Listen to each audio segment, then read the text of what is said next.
of employers, the entire healthcare economy is heavily affected by this first era mentality that we carried into the second era.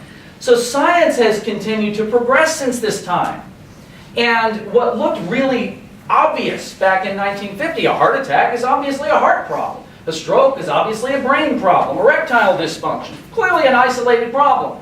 Well, what we've learned is that these things that appeared isolated back then, in light of better understanding, actually are interconnected. A heart attack, a stroke, erectile dysfunction, macular degeneration are all, in fact, the same thing happening in different places. You know, these are all just clogged blood vessels in different places wreaking havoc in different ways. So as you begin to trace this back to the underlying cause, you see that these things actually wind up largely in the same place. You know, and it doesn't have a lot to do with not having enough Lipitor in our system. You know, it has to do with other things. And so as we've learned this, we cling to, because we've got a very deeply rooted structure, we cling to this idea that chronic diseases still strike us in the night. People just catch an acute case of diabetes. And so to cling to this idea and to rationalize why we must have a diagnosis in order to trigger payment for something, we have to have a symptom, we have to have some reason to pay, then we invent this notion of pre-disease. And so we know something like diabetes is it's a progressive condition, starting out with a little bit of insulin resistance. And you know, our blood sugar starts creeping up. It's harder for our body to metabolize the sugars. And then it begins to erode the productivity of our pancreas until the point where, you know, now we need to become insulin dependent. We got to support our pancreas with more and more and more. Well, guess what? That takes about 20 years. And it's very unfortunate because we can detect the very earliest signs of this progression at the very beginning for tests that cost a few dollars, literally. The problem is that we've decided, again, clinging to our acute care mentality, that someone has to cross an arbitrary line into what we call diabetes before the system can rise to the occasion and pay to intervene. And so that structure has created an extraordinarily toxic behavior, and we've reinforced it by conditioning people to think, don't worry, despite your Krispy Kreme every morning and toxic lifestyle, you only have pre-diabetes. You have nothing to worry about, as though you might not advance on to full-blown diabetes. And once you have, of course, it's vastly more difficult, vastly more expensive to reverse, if it can be reversed at all. And so we're rationalizing this behavior. The cost of this, as we can see, is extraordinary. By 2044, if we don't change this trend at today's rate of taxation, we'll spend all of our government revenue on health care. And so we know today, it was bad in 1977 when Jimmy was talking about it, but today, it really is a serious problem. And it really is threatening the competitive nature of our own companies in the US to be able to compete globally. So that's the business problem. The human side of the problem is every bit as tragic, if not more so. So not only do we rationalize the idea of waiting for diagnoses and pre-disease and pacifying people until they're really sick, even worse, I Googled this. I Googled sick healthy and went over to the images to see what would come up. And you can see that we have books and apps and all forms of propaganda to convince us of this insane oxymoron that we can be sick and healthy at the same time. That in fact disease is nothing more than a natural part of the aging process, and the best we can hope for of our healthcare system is that somehow our doctors will manage to manage our symptoms so that we aren't in horrible pain as we gradually find our way into the grave. And so, if you think about it, this is an extraordinarily effective campaign. Why? The only thing less profitable than healthy to our largest industry is suddenly dead. But managing our symptoms is an extremely profitable state to keep the population of the US and humanity as a whole in. And this is what our incentive structure has created for us, is a sick care symptom management, symptom suppression system.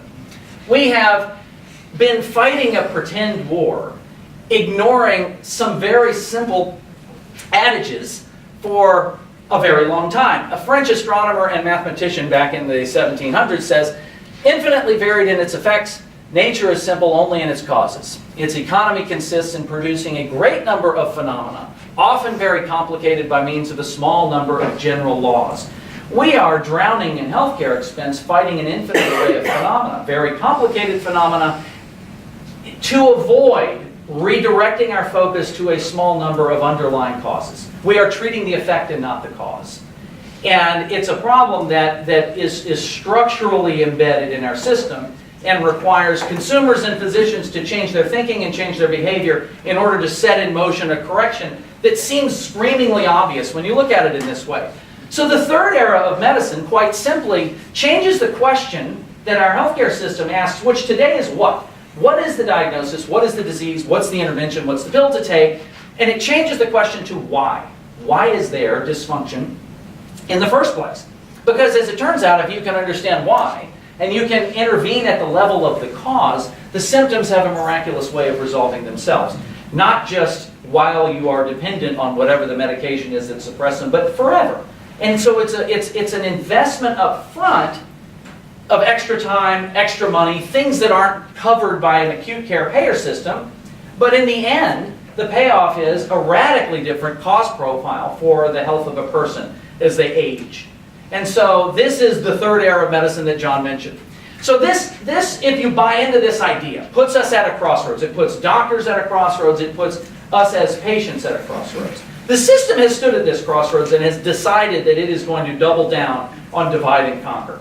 And the evidence of this, if you're into the healthcare world at all, is the movement from ICD-9 to ICD-10. Today, doctors have, 16 or so thousand codes in their catalog of things that can be wrong with us to rationalize the insurance companies to pay for something.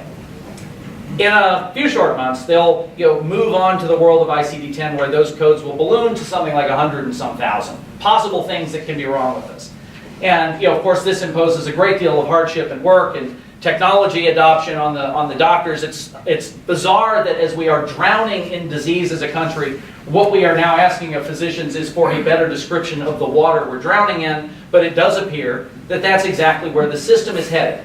Now, that doesn't mean that we ourselves have to go that way, and it doesn't actually mean that doctors have to go that way. Doctors can decide with their patients if they're going to take a different route and start to treat the cause and not the effect. And so when John said this company in One Health that I'm involved with is entirely oriented to helping to underwrite practices that are designed to treat the cause and not the effect. So it gives me a really neat perspective both on the consumer response to this proposition as well as physicians as they embrace or don't embrace the idea. So what I have concluded in watching consumers and physicians adapt to this notion, and there's a growing legion of these doctors that have a really refined operating system for treating the cause and not the effect. A shockingly refined one. This is not new. It's been kind of underway in development for probably 20 years, and it's very well codified. But in order to do anything with it, it requires that they and we, as I say, reset our medical minds. Forget about what we think we know, and start all over again. And I've attempted to distill the reset function into 5 beliefs that we need to challenge and hopefully override in our own mental operating system as it pertains to our health. The first of these, and the most foundational, is a recharacterization of how we think about health and how we think about health care. Today, most people, well, I'll say it a different way.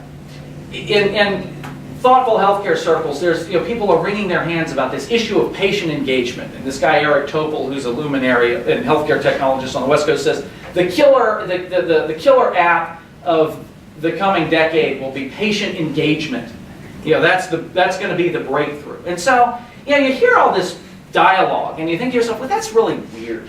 Because if I ask all of you, what's your most important asset? Health, wealth. Well, everyone's going to say, oh, health, of course. And then I'll say, why? And you'll say, well, if I'm sick, what good's all the money? And we actually believe this, but our behavior would suggest that we're either liars or we're stupid. It doesn't seem to make sense.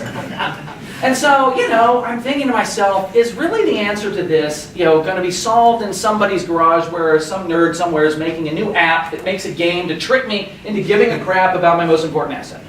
And then I think, we've got some financial planners in the room. I'm like, are your clients wringing are you as financial planners wringing your hands over why your clients don't care if they're rich or broke? Well, of course not. People are quite engaged in building their wealth. It's not a particularly rewarding exercise. You get to see different numbers on your statements, but you don't feel better when as these numbers grow. You may a little bit intellectually, but whereas health, you actually get to reap the rewards of it as you accumulate it. But yet, we're very engaged in building wealth. We're disengaged in building health. Why is this? Well, it has to do with this.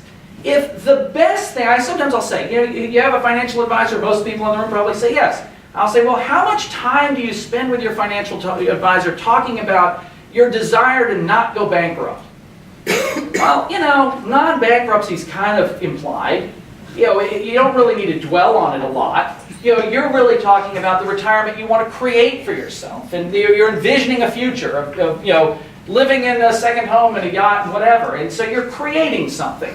In health, the best we can ever hope for is non-bankruptcy. Why? Because we define health as non-sickness. If I'm not sick, I must be healthy. I go to the doctor, all I can think about is, I hope he doesn't find anything wrong. And if he does, I hope there's a pill that makes it kind of become invisible. And so you never engage. Our entire health culture is fueled by fear as opposed to by the creative process. Turns out we're not wired to use fear as a sustainable motivator for change. Literally, we're not wired to do this. As the only creatures on the planet, I learned this from a neuropsychologist, that is capable of contemplating the future. A human being, out of necessity, is wired to dismiss risks as they apply to us. Why? Because if we didn't, we'd all be stuck in our cave, too scared to go outside because of the 100 ways we could be killed. And we can't gamble with death. So we have to be designed to rationalize how risks don't somehow apply to us. We wouldn't have driven here today. And so fear is a motivator to change your fear of the heart attack you haven't had yet is just not a good motivator to get you to eat a lot of salads.